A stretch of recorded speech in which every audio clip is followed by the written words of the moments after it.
Capitaine sur la passerelle. Aujourd'hui, si vous voulez, on va partir dans la première mission d'exploration. C'est une mission d'exploration avec le vaisseau Lucidity. Ça veut dire on va être lucide de ce qui se passe dans une mission d'exploration intérieure. La planète qu'on va explorer aujourd'hui, n'est-ce pas que c'est cool de jouer, de s'imaginer un peu qu'on est sur un vaisseau spatial et qu'on va aller explorer l'univers. Cette fois-ci, par contre, ça va être l'univers intérieur. C'est aussi fascinant que celui extérieur.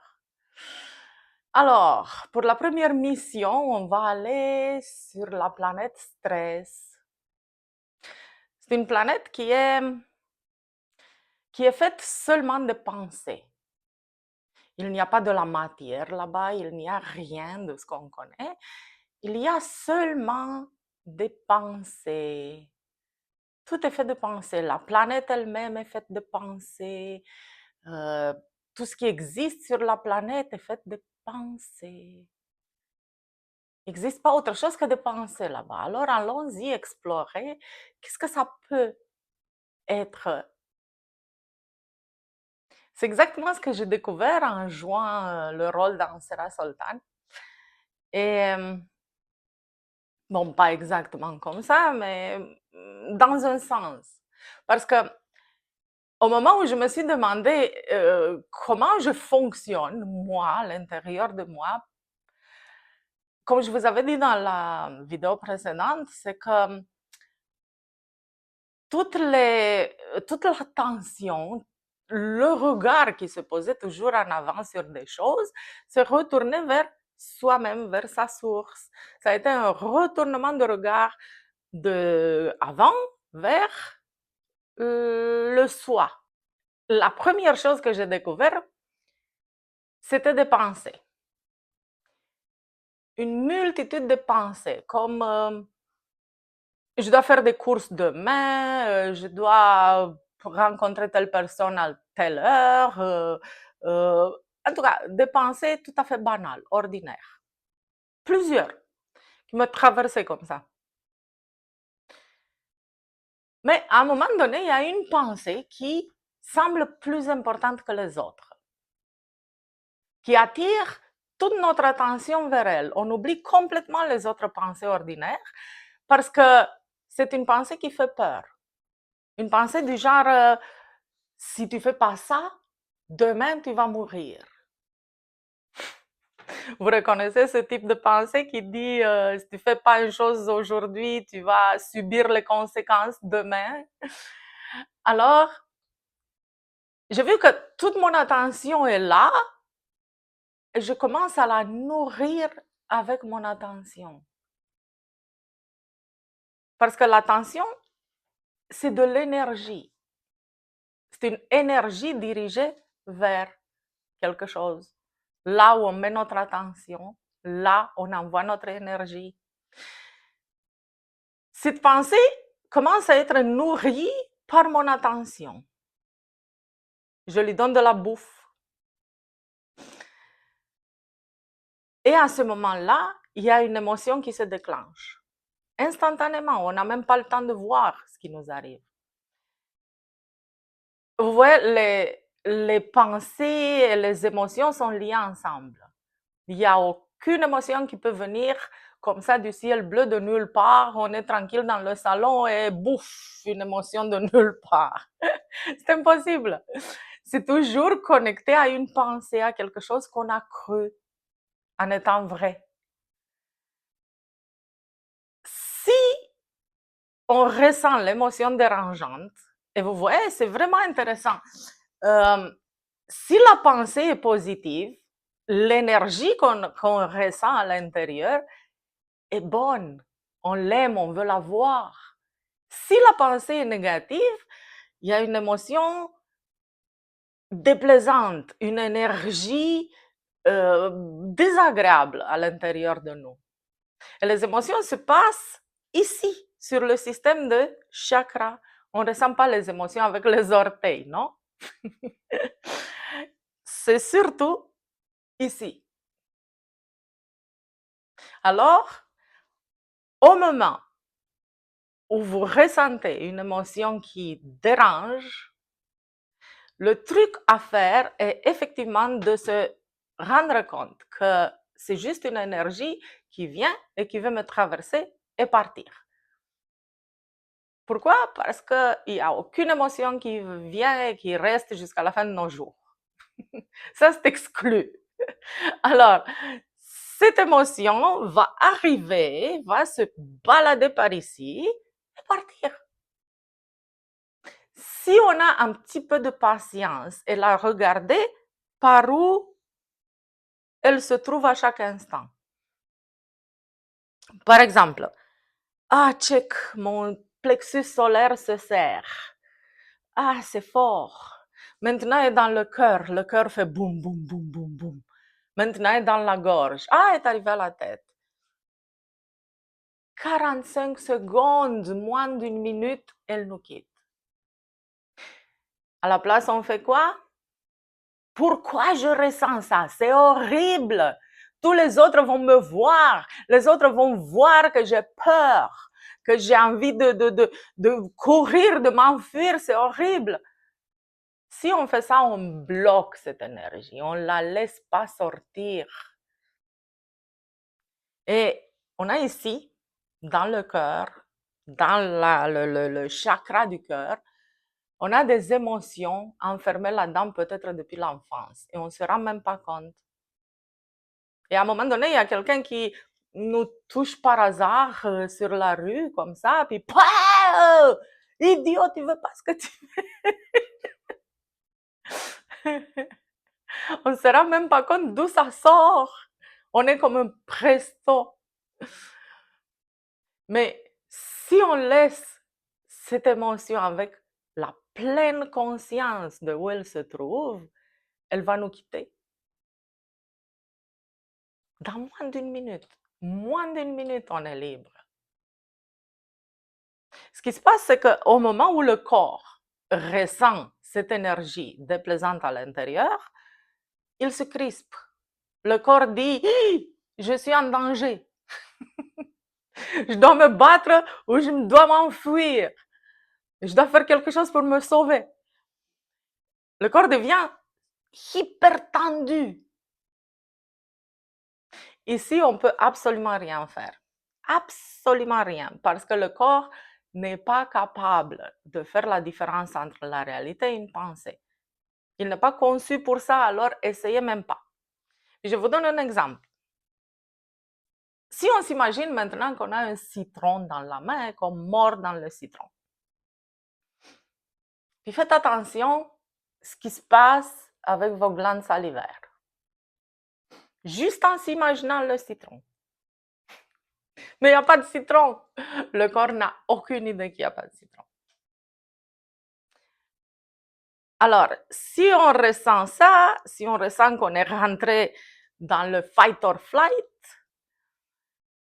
on n'a qu'à attendre un peu. Parce que rien ne reste pour toujours. À ce moment-là, quand le corps est tendu, l'énergie vitale, l'énergie qui a tout un circuit à l'intérieur, c'est quoi l'énergie vitale en fait? Très simple, c'est l'énergie qui tient toutes nos cellules ensemble et qui fait la différence entre un être vivant et un être mort, un cadavre. Pas plus compliqué, c'est la définition la plus simple possible. Cette énergie vitale, elle a tout un circuit dans le corps. Les points d'acupuncture, les méridiennes, les 7 chakras, le canal Shushumna, les 2 autres canaux, Ida et Pingala, l'aura du corps, qui est le corps éthérique. Tout ça fait partie de le circuit de l'énergie vitale. Au moment où le corps devient comme un béton armé, l'énergie vitale se bloque quelque part. Elle ne peut plus circuler normalement. Alors, vous comprenez, tout ça se passe dans fraction de secondes. J'ai pu voir tout ce mécanisme, toute cette chaîne, seulement quand je me suis assise et médité. Parce qu'autrement, ça se passe tellement vite qu'on n'a aucune idée de ce qui se passe avec nous. On récapitule. la pensée qui semble beaucoup plus importante et inquiétante que les autres, l'attention qui va la nourrir, l'émotion qui se déclenche, le corps qui dit danger, qui se tend, qui devient tendu, l'énergie vitale qui se bloque. Pow!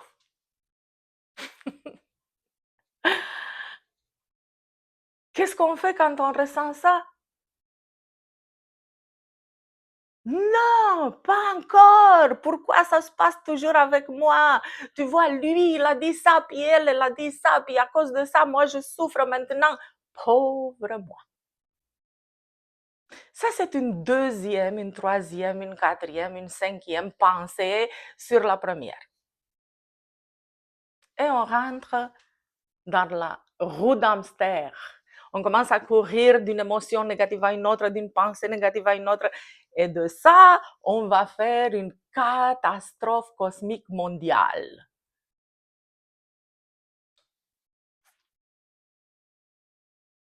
C'est ça le mécanisme du stress. Quand je l'ai vu, j'ai dit, oh mon Dieu, c'est pas possible, c'est de la folie pure.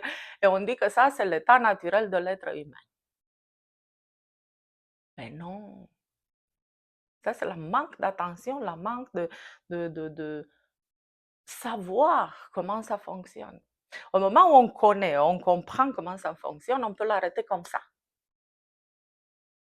On peut l'arrêter à n'importe quel instant, avant même qu'il se déclenche, l'épisode de stress. Comment? J'ai vu la roue d'hamster. Mais je me suis dit, OK, maintenant comment je sors d'ici? Comment je peux sortir de cette roue? Un petit peu de vigilance pour reconnaître la première pensée qui arrive et de ne pas la nourrir, de ne pas lui donner l'attention qui la nourrit. Comme je disais, on doit toujours avoir l'attention sur quelque chose. Impossible de ne pas avoir l'attention sur quelque chose. Essayez. Vous voyez que ça ne marche pas? Toujours l'attention se pose quelque part. Alors, à la place de l'avoir sur la pensée, on prend notre attention de là et on la met sur quelque chose d'agréable qui se trouve autour de nous à cet instant précis. N'essayez pas de changer les pensées négatives en pensées positives, ça marche jamais, c'est impossible. Pourquoi? Parce que premièrement, c'est nous qui on a décidé que ça c'est négatif. Personne d'autre. Une pensée, c'est juste une phrase, tout à fait neutre. Demain, ça va être la fin du monde. Phrase. Toi, tu peux dire, quelle niaiserie, je crois pas du tout. Moi, je peux dire, oh mon Dieu, demain, ça va être une catastrophe, on va tous mourir. Il y a une troisième personne qui vient ici et qui peut dire, ben pour moi, c'est positif, c'est cool, on va mourir tous ensemble. C'est nous qui on décide qu'une pensée est positive et négative, personne d'autre. Alors, essayez pas du tout de changer la pensée négative en pensée positive. Prenez l'attention qui se trouve là-bas, qui nourrit la pensée, et mettez-la sur quelque chose agréable, qui peut être un objet, une personne, un goût, un parfum, un son, peu importe. Ça ne veut pas dire de ne pas vivre le moment, de vivre dans le déni, pas en tout. Parce que on voit la pensée, on est conscient qu'elle est là. On est conscient qu'elle est là. C'est juste qu'on ne veut plus la nourrir. Et on met l'attention sur quelque chose qui est agréable. On trouve toujours quelque chose d'agréable. On n'est pas dans l'enfer pour ne pas trouver. C'est toujours quelque chose d'agréable. Un rayon de soleil. Voilà. Une goutte d'eau, quelque part. Ici, la bibite ne va pas recevoir sa bouffe. Elle est obligée de partir. C'est sûr et certain qu'elle ne va pas partir immédiatement. Elle ne va pas dire Pauf, gata, je pars. Non, non, pas en tout. Elle va insister, elle va demander sa bouffe. Mais à un moment donné, elle est obligée de partir. Parce que nous, on est capable de vivre sans pensée, mais les pensées ne peuvent pas exister sans nous. Et voilà, ça c'est la première découverte sur la planète stress, qui est faite juste de pensées. On va aller plus loin encore, un peu. On va voir qu'est-ce qu'une pensée. Qu'est-ce que ça peut être? Je vais vous dire ce que moi j'ai découvert.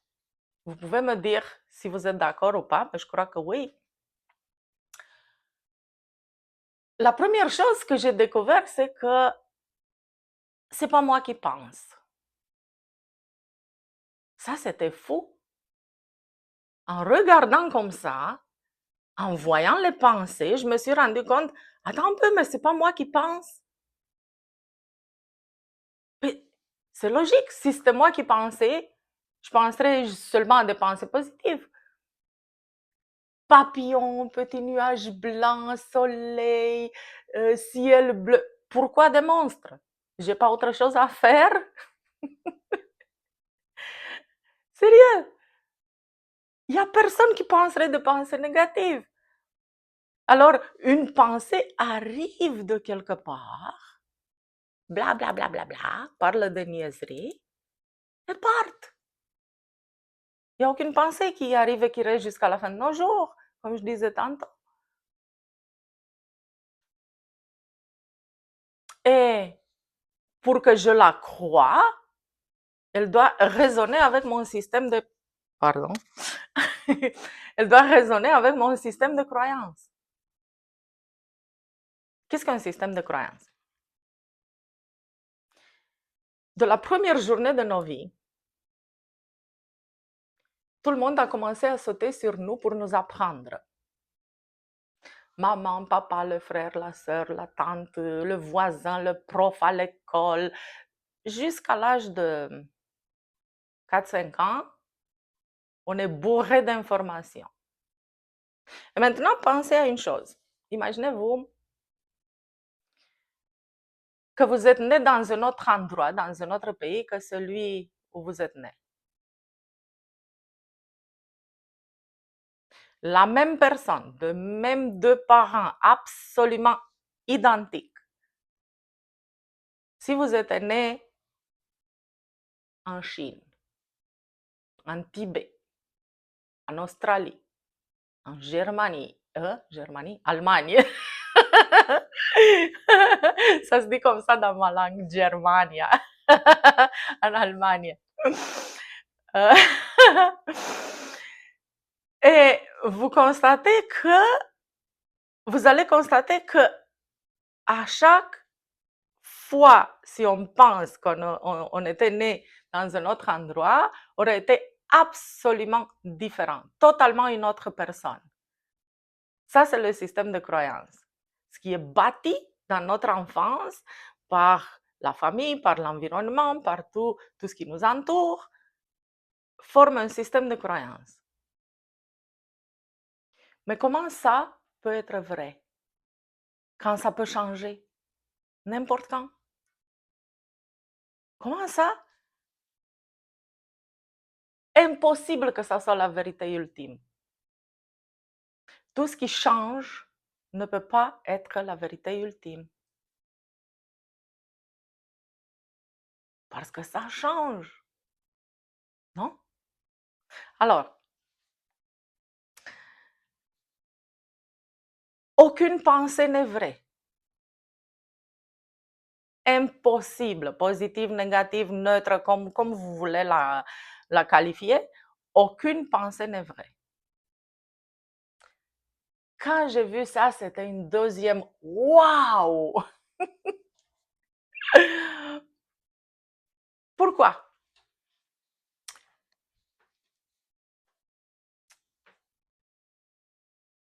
Le corps est toujours ici et maintenant, n'est-ce pas?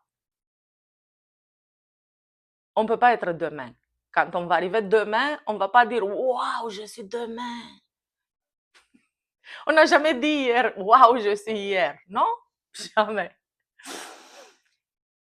Si on réalise bien, la seule et unique réalité est ici et maintenant. On ne peut pas sortir d'ici et maintenant. Jamais. Si on va aller sur la Lune maintenant, on ne va pas dire je suis là. On va dire je suis ici. On ne peut pas être maintenant et dans une seconde, mais demain. OK? Maintenant, regardez bien. Toute pensée, absolument toute pensée, parle du passé ou du futur. Essayez de dire quelque chose à propos de maintenant. Dès qu'on ouvre la bouche et on dit ah, c'est passé. Absolument rien peut rentrer dans ici et maintenant. Puis je vous invite de voir. Parce que si on voit, on ne fait pas une philosophie. On ne dit pas je crois. On va dire je sais. Alors allons-y faire ensemble. On va oublier absolument tout du futur. D'où je viens, qui je suis, absolument tout, tout, tout, tout, tout. Question d'attention encore une fois. On va arrêter de s'imaginer le futur. Qu'est-ce que je veux faire dans une seconde ou dans 20 ans ou je ne sais pas quoi. Et on amène l'attention ici, sur la verticale.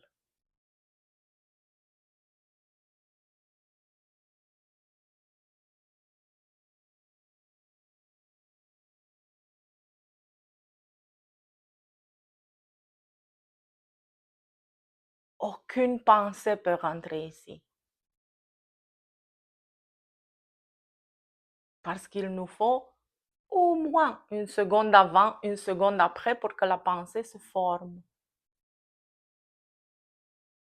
Mettez l'attention ici sur la verticale, sur la seule réalité qui existe.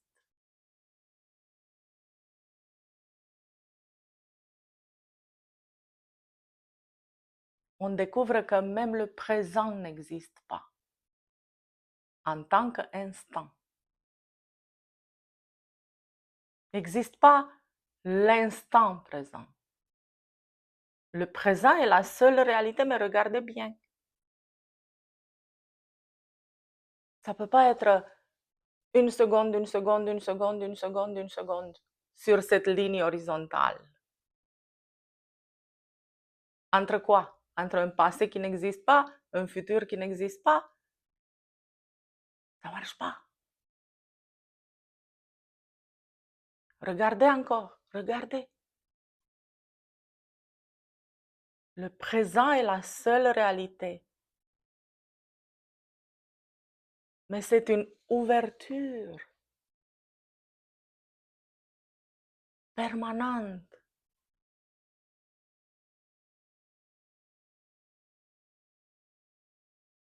Ce n'est pas ça. C'est ça.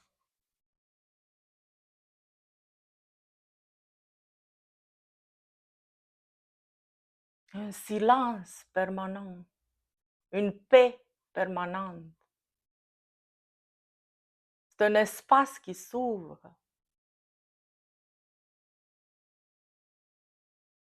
On a appelé ça l'éternité.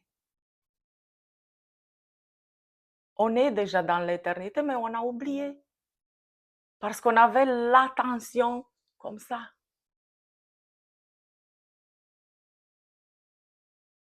Respirez dans l'éternité.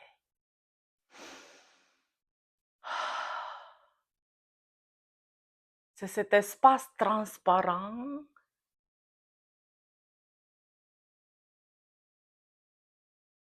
infini. Vous voyez? Ici, il n'y a pas le temps. Il n'y a pas le demain. il n'y a pas l'hier, il n'y a pas un mot, il n'y a pas une pensée, rien.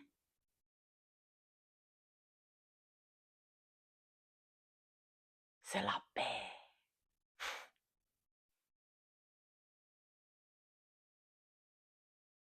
Hmm. Alors, on revient aux pensées. Si je peux voir une pensée qui arrive de quelque part, blablabla, parle de niaiserie et parte, comment ce truc-là peut être moi? On dit tous mes pensées, mes désirs, mes souhaits, mes idéaux, mes croyances. Mais comment ce truc-là peut être moi?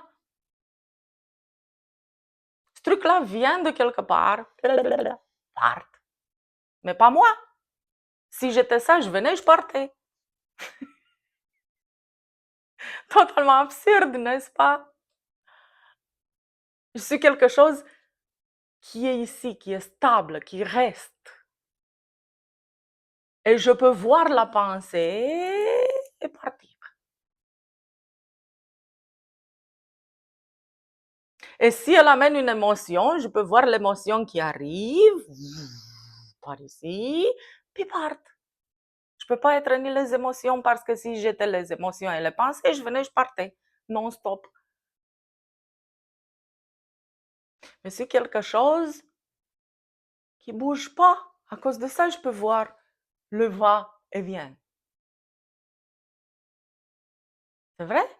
Et si je veux voir quelque chose, ça veut dire qu'il y a une distance entre ce que je suis réellement et ce que je vois. Si je veux voir ma main, j'ai besoin d'une distance. Ouais? Si je fais ça, je vois rien. Je vois rien. Pouf. Alors, le fait que je vois les pensées, le fait que, le fait que je vois les pensées venir et partir, ça veut dire qu'il y a une distance entre ce que je suis réellement et les pensées. Il y a une distance entre ce que je suis réellement et les émotions. Et il y a une distance entre ce que je suis réellement et le corps.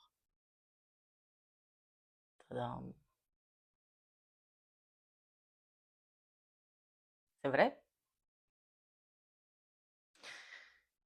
Ok, peut-être c'est pour la première fois que vous entendez que vous n'êtes pas le corps.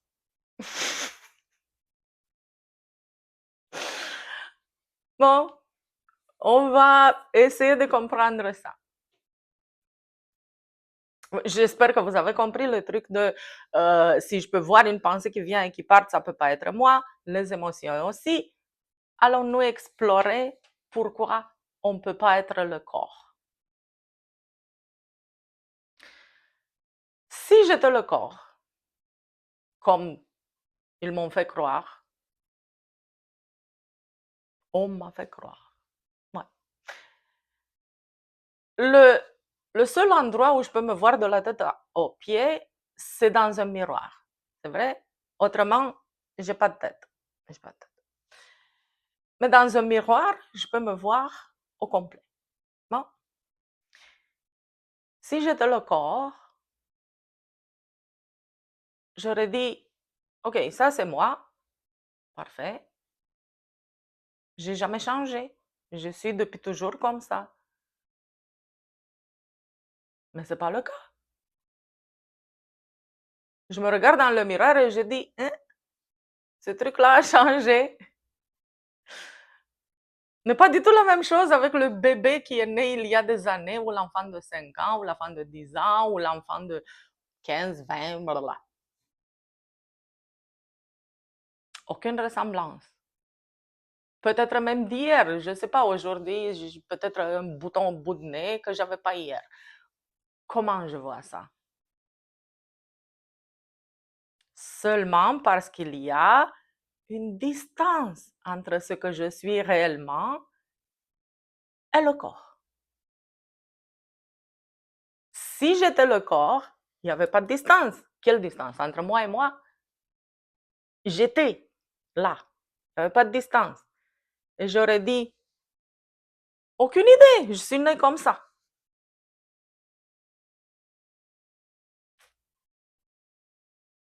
Mais je peux voir le changement du corps.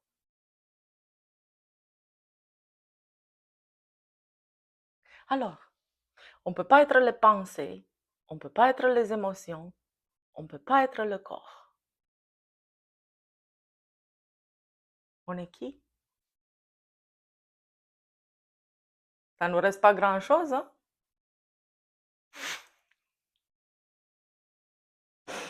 C'est fou, mais c'est vrai. Si je suis quelque chose, ça ne peut pas y avoir une distance.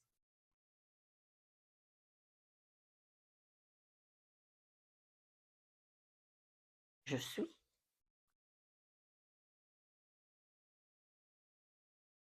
Je vous laisse avec cette question. Qui suis-je? Si je ne peux pas être ni les pensées, ni les émotions, ni le corps, qui suis-je? Parce que les pensées, les émotions, le corps, tout ça vient, change, bouge, parte, mais pas moi, pas ce que je suis. À cause de ça, je peux le voir, il doit y avoir une distance.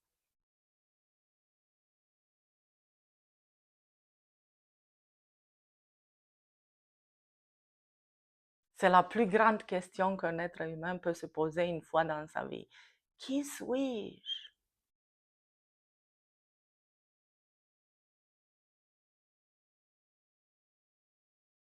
Je vous laisse explorer. Et je vous invite d'explorer de cette manière, avec l'attention. Essayez pas d'utiliser les pensées. Ça marche pas. Juste de voir. Retourner l'attention de ça à ça.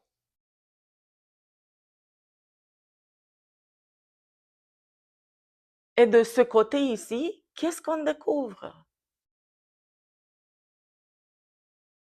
On ne peut pas voir ni le visage, ni la tête, ni les yeux, ni le cerveau, ni absolument rien.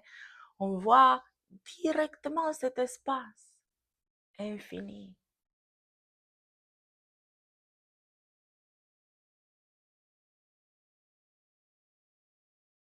Et tout ce qui arrive part. Tout ce qui est né meurt. Tout ce qui apparaît un jour disparaît un autre. Mais pas ce que je suis.